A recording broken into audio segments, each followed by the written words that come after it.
নানা মত আর ব্যানারে বিভক্ত বাংলাদেশের ইসলামপন্থী দলগুলো, তবে একটি ইস্যুতে এক হয়েছে প্রায় সব ইসলামী দল। নারী বিষয়ক সংস্কার কমিশনের রিপোর্টের প্রতিবাদে সরব হয়েছেন তারা। এক মঞ্চ থেকে দাবি জানিয়েছেন এ সংক্রান্ত রিপোর্ট বাতিলের। এ নিয়ে এক সেমিনারে একই সুরে বক্তব্য রেখেছেন বাংলাদেশ জামায়াত ইসলামী, ইসলামী আন্দোলন বাংলাদেশ, বাংলাদেশ খেলাফত মজলিস, ইসলামী ঐক্যজোট সহ বিভিন্ন ধর্মভিত্তিক দলের নেতারা। নারী বিষয়ক সংস্কার কমিশনের সদস্যদের পশ্চিমা বিশ্বের প্রতিনিধি আখ্যা দিয়ে তাদের সুপারিশ করা প্রস্তাব সহ পুরো কমিশন বাতিল করতে অন্তর্বর্তী সরকারের প্রতি দাবি জানিয়েছেন এসব দলের নেতারা। সরকারকে সতর্ক করে তারা বলেছেন, আন্দোলনে নামতে বাধ্য করবেন না। সেমিনারে কয়েকটি দাবি তুলে ধরা হয়।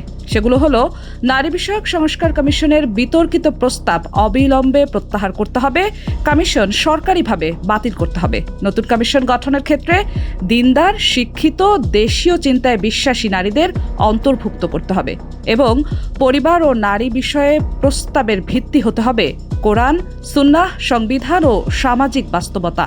নারী বিষয়ক সংস্কার কমিশনের সুপারিশমালা দেশের বিশ্বাস, মূল্যবোধ ও ঐতিহ্যের সম্পূর্ণ পরিপন্থী এবং সরাসরি ধর্মীয় অনুভূতিতে আঘাত করেছে বলে মন্তব্য করেন বক্তারা। তারা বলছেন, এই কমিশনের বেশ কিছু সুপারিশ পশ্চিমা মতবাদ দ্বারা অনুপ্রাণিত এবং বাংলাদেশের সামাজিক বাস্তবতা, নারী সমাজের প্রকৃত চাহিদা ও জীবন সংগ্রামের সম্পূর্ণ বিপরীত।